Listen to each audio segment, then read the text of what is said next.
নমস্কার বন্ধুরা, মনীষা রান্নাঘরে সবাইকে স্বাগত। প্রতিদিনের মতো চলে এলাম আবার একটা রেসিপি নিয়ে। তো বন্ধুরা, আজকে কিন্তু বাড়িতে থাকা কয়েকটা উপকরণ দিয়ে, যেমন কয়েকটা সবজি আর আটা দিয়ে বানিয়ে ফেলাম দারুণ সুন্দর একটা টিফিন রেসিপি, যেটা কিনা মুচমুচে আর অনেকটাই কিন্তু এটা হেলদি এবং ভীষণই টেস্টি একটা টিফিন রেসিপি। আশা করি আপনাদের বেশ ভালো লাগবে। তাহলে চলুন বন্ধুরা, রেসিপিটি শুরু করি আর দেখে নেওয়া যাক এই রেসিপির জন্য আমার কি কি উপকরণ লাগে। তো বন্ধুরা দেখুন, প্রথমে একটা মিক্সিং বোল নিয়েছি আর এখানে আমি নিয়েছি সবজি। তো সবজির মধ্যে এখানে আছে আলু, গাজর আর নিয়েছি পেঁয়াজ, কাঁচা লঙ্কা। তো বন্ধুরা, হাতের কাছে যেটাই ছিল সেটা দিয়ে কিন্তু এই টিফিনটি বানাচ্ছি। খেতে কিন্তু ভীষণই টেস্টি লাগে আর এটা কিন্তু খুব সহজেই বানানো যায়। যে কেউ কিন্তু একবার দেখার পরে এটা বানিয়ে ফেলতে পারবে। তো এখন আমি এই সবজিগুলো বেশ ভালোভাবে মিশিয়ে নিচ্ছি। আপনারা চাইলে এখানে নিতে পারেন বাঁধাকপি, এমনকি এখানে ক্যাপসিকামও নিতে পারেন, বেশ ভালো লাগবে। তো দেখুন, এখন আমি এখানে দিয়ে দিচ্ছি হাফ ইঞ্চি পরিমাণে আদা, আর আদাটা আমি আগের থেকে গ্রেট করে রেখেছিলাম। তো এখন আমি গ্রেট করা আদাটা এই সবজির সঙ্গে বেশ ভালো করে মিশিয়ে নিচ্ছি। আর এখন কিন্তু মোটামুটি আমি আদাটা সবজির সঙ্গে মিশিয়ে নিয়েছি। এরপরে দেখুন, এই সবজির সঙ্গে দিয়ে দিচ্ছি স্বাদ অনুসারে লবণ। আর এখন আমি লবণটাও একই রকমভাবে সবজির সঙ্গে মিশিয়ে নেব। সবজিটাকে আমি এইভাবে ছোট ছোট করে কেটেছি। আপনারা চাইলে আপনাদের পছন্দ মতো করে যে কোনো শেপে কেটে নিতে পারেন। তো দেখুন, এখন আমি লবণটা বেশ ভালোভাবে মিশিয়ে এটা কিন্তু এখানে আমি রেস্টে রেখে দেবো প্রায় 10 মিনিটের মতো। এতে করে কিন্তু সবজিগুলো অনেকটা নরম হয়ে যাবে। এরপরে এখানে একটা মিক্সিং বোল নিয়েছি। এবার দেখুন, ওই বোলের মধ্যে এখানে মাঝারি সাইজের একটা বাটিতে 1 বাটি পরিমাণে আমি নিয়েছি আটা। বন্ধুরা, আমি আটা দিয়ে দিলাম আর এখন আমি আটার মধ্যে দিয়ে দিচ্ছি স্বাদ অনুসারে লবণ আর দিয়ে দিচ্ছি এখানে 1 চামচ পরিমাণে সাদা তেল। তো এখানে দেখুন, তেলটা দিয়ে বেশ ভালোভাবে আমি মিশিয়ে নিচ্ছি। আর এটা কিন্তু অনেকটা নরম হবে, খেতেও বেশ ভালো লাগবে। এই টিফিন রেসিপিটা একবার ট্রাই করে দেখবেন বন্ধুরা, এতটাই মজার লাগে যে একবার বানানোর পরে এটাই কিন্তু বারবার বানাতে চাইবেন। আর এটা কিন্তু ভীষণই সহজ সরল একটা টিফিন। তো যাই হোক, এখন আমি অল্প অল্প জল দিয়ে আটাটা মেখে নেব। তো আমি এখানে আটা নিয়েছি, আপনারা চাইলে ময়দাও নিতে পারেন। দেখুন বন্ধুরা, অল্প অল্প জল দিয়ে আমি সুন্দর একটা ডো তৈরি করে নেব। নর্মালি রুটি পরোটা যেইভাবে হয় ওইরকম একটা ডো তৈরি করে নেব। তো দেখুন, এখন কিন্তু আমার ডোটা হয়ে গেছে। আর আমি কিন্তু এখানে পরিমাণে অনেক কম করছি, তার জন্য আমি একটা মিডিয়াম সাইজের বাটিতে হাফ বাটি পরিমাণে আটা নিয়েছিলাম। আপনারা যেমন পরিবারের সদস্য থাকবে সেই বুঝেই নিয়ে নেবেন আটা কিংবা ময়দা। দেখুন, অল্প তেল দিয়ে আমি আবারও এটা আটা মেখে নিয়ে এটা কিন্তু রেস্টে রেখে দেব প্রায় 5 থেকে 7 মিনিটের মতো। বেশি সময় ধরে রাখার কোনো প্রয়োজন নেই। দেখুন বন্ধুরা, আমি যে সবজিটা রেখেছিলাম রেস্টে, এখন কিন্তু 10 মিনিট পরে ফিরে এলাম আর সবজি থেকে কিন্তু জলটা ছেড়েছে। তো কতটা পরিমাণে জলটা ছেড়েছে দেখুন বন্ধুরা, এই জলটা কিন্তু আমি ফেলে দেব। তো এরপরে দেখুন, সবজিটার জলটা ফেলে আমি কিন্তু এটা একেবারে ঝরঝরো করে নিয়েছি। আর এই সবজির মধ্যে কিন্তু আমাকে বেশ কিছু মশলা মেশাতে হবে। তো প্রথমে দেখুন, এখানে আমি নিয়েছি হলুদের গুঁড়ো, কালারের জন্য নিয়ে নিচ্ছি এখানে জিরের গুঁড়ো। আর দেখুন বন্ধুরা, নিয়ে নিচ্ছি এখানে ধনে গুঁড়ো। এরপরে এখানে দিয়ে দিচ্ছি গরম মশলা গুঁড়ো আর দিয়ে দিচ্ছি এখানে চাট মশলা। এরপর আমি এখানে দিয়ে দিচ্ছি দেখুন ধনেপাতা কুচি। এখন এই মশলাগুলো দিয়ে বেশ ভালোভাবে মিশিয়ে নেব। আমি কিন্তু এখানে সবজিগুলো ভাজবো না, তার জন্য এই কাঁচা সবজির মধ্যেই মশলাগুলো দিয়ে বেশ ভালোভাবে মিশিয়ে নিচ্ছি। তবে আমি লবণ দিয়ে 10 মিনিট যে আমি রেস্টে রেখেছিলাম তাতে করে কিন্তু এই সবজিগুলো অনেকটা নরম হয়ে গেছে। আর একটা কারণে আমি সবজিগুলো আগে ভাজলাম না, এই কারণে আপনারা সেটা পরে বুঝবেন, পরে আপনাদের বলে দেবো। তো যাই হোক, এখন আমি মশলাগুলো দিয়ে ঢাকনা দিয়ে রেখে দিচ্ছি। তো এরপরে আমি 5 মিনিটের জন্য যে রেস্টে রেখেছিলাম আটাটাকে আবারও হাত দিয়ে এইভাবে চেপে চেপে একটু মেখে নিচ্ছি। এতে করে কিন্তু আটাটা অনেকটা নরম হয়ে যাবে। দেখুন, আমি এখান থেকে 2টো লেচি কাটলাম, একটু বড় সাইজ করে 2টো লেচি কেটে নিলাম। এই 2টো লেচি দিয়ে কিন্তু আমি অনেকগুলো টিফিন বানিয়ে নিতে পারবো। তো দেখুন, এখন আমি এইভাবে চ্যাপটা করে নিয়ে সাইড করে রেখে দিচ্ছি। আর এখন আমি কিন্তু রুটির মতো করে বেলে নেব। তার জন্য আমি এখানে একটু আটা নিয়েছি, আটা দিয়ে বেলে নিচ্ছি। যদি আপনারা চান এটা তেল দিয়েও বেলে নিতে পারেন। বন্ধুরা দেখুন আমি কিন্তু এইভাবে বেলবো, একটু বড় সাইজ করে রুটিগুলো বেলে দিতে হবে।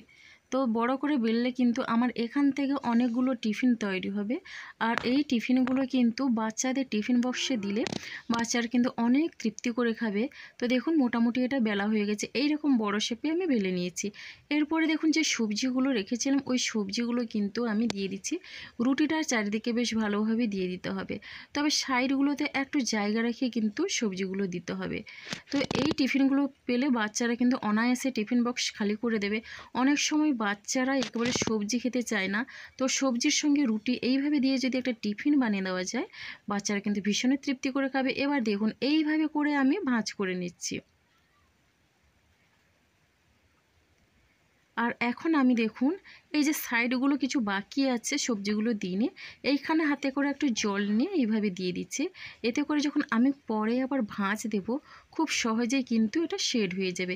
এইভাবে চিপে চেপে একটু টেনে আমি এটা শেড করে নেব, যাতে এই টিফিনটা বানানোর সময় যখন আমি ভাজবো তেলের সঙ্গে কোনোভাবে যেন ভেতর থেকে সবজিটা বেরিয়ে না যায়। মোটামুটি দেখুন এটা রেডি হয়ে গেল। আর সাইডগুলো এইভাবে একটু চেপে দিচ্ছি যাতে সবজিগুলো বেরিয়ে না যায়। আর এখন দেখুন একটু দেখতে ভালো লাগার জন্যে আমি সাইডগুলো একটু কেটে দিচ্ছি, এতে করে কিন্তু দেখতে বেশ ভালো লাগে। দু সাইড একই রকমভাবে আমি কেটে নেব। এবার দেখুন একটা রেডি হয়ে গেল, আবারও একটা আমি একই রকমভাবে রেডি করে নেব। তার আগে দেখুন বন্ধুরা একটা ছিদ্রওয়ালা থালা নিয়েছি, এবার থালার মধ্যে আমি অল্প পরিমাণে তেল দিয়ে ব্রাশ করে নিলাম।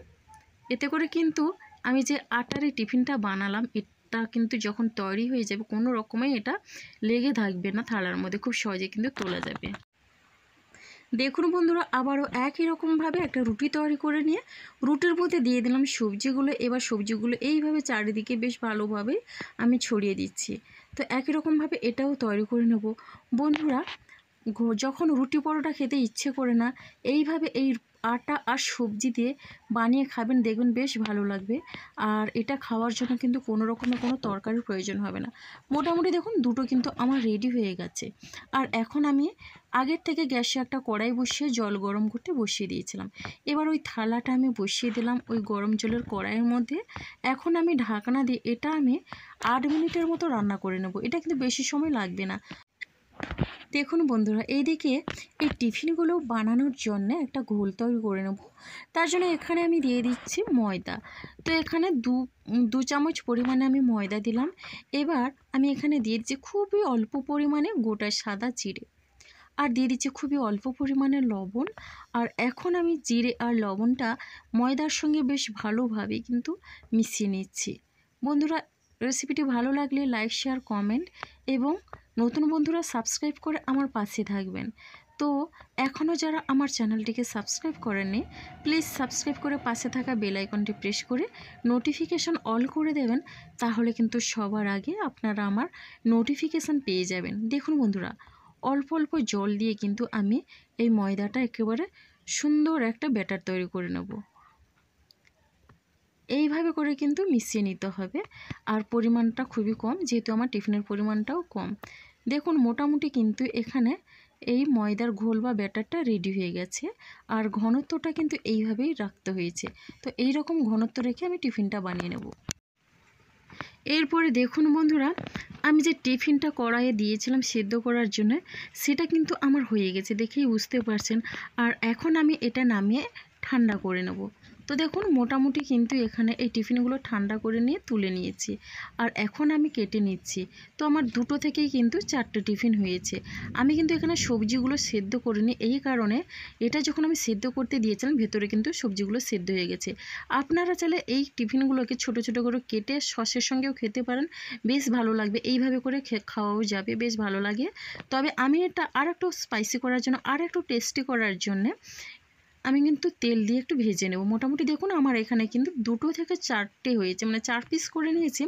এরপরে একটা করে আমি ওই ময়দার যে ঘোলটা করেছিলাম ওই ঘোলের মধ্যে কিন্তু ডুবিয়ে নেব। তার আগে আমি কাঁটা চামচ দিয়ে এটা বেশ ভালোভাবে মিশিয়ে নিচ্ছি। দেখুন একটা আমি দিয়ে দিলাম। এবার দু সাইডটা এইভাবে উল্টে আমি ময়দার ঘোলটা বেশ ভালোভাবে লাগিয়ে নিচ্ছি। আগের থেকে আমি একটা প্যানের মধ্যে তেল গরম করতে দিয়েছিলাম, এবার তেলের মধ্যে আমি একটা করে দিয়ে দিচ্ছি। তো বন্ধুরা আমি কিন্তু এখানে 3টেই দিলাম, আমি 4টে দিলাম না। তো 4টের জায়গা নেই, তার জন্য আমি 3টেই দিলাম। দেখুন বন্ধুরা, এখন আমি উল্টে নেব। এক সাইড আমার হয়ে গেছে এবং অপর সাইডটাও আমি উল্টে নেব। একটু লাল কালার করে ভেজে নিলে কিন্তু বেশ ভালো লাগে, উপরেটা মুচমুচে লাগবে, ভীষণ ভালো লাগবে খেতে। তো বন্ধুরা, এটা কিন্তু সকালের জলখাবারেও ভীষণ ভালো লাগে, এমনকি সন্ধ্যের স্ন্যাক্সেও দারুণ লাগে। যে কোনো সময় কিন্তু এটা তৃপ্তি করে খাওয়া যেতে পারে। অফিসের লাঞ্চ বক্সে প্যাক করে দিলে কিন্তু ভীষণই তৃপ্তি করে খাবে। তো বন্ধুরা দেখুন, কালারটা দেখুন, এই রকম কালার করে ভেজে নিলে দেখতে যতটা ভালো লাগে, খেতেও কিন্তু অসাধারণ লাগে। এটা কিন্তু ভীষণই হেলদি আর মুখরোচক একটা টিফিন। বাচ্চারা একবার খাওয়ার পরে কিন্তু বারবার বায়না করবে এই টিফিনটা বানিয়ে দেওয়ার জন্য। তো দেখুন, আমি এখন একটা করে কিন্তু তুলে নিচ্ছি। মোটামুটি কিন্তু এখানে আমার টিফিনগুলো রেডি হয়ে গেল। তো বন্ধুরা, কতটা লোভনীয় হয়েছে দেখেই বুঝতে পারছেন। আর এটা একবার বানিয়ে খান, আর কেমন লাগলো কমেন্ট করতে ভুলবেন না।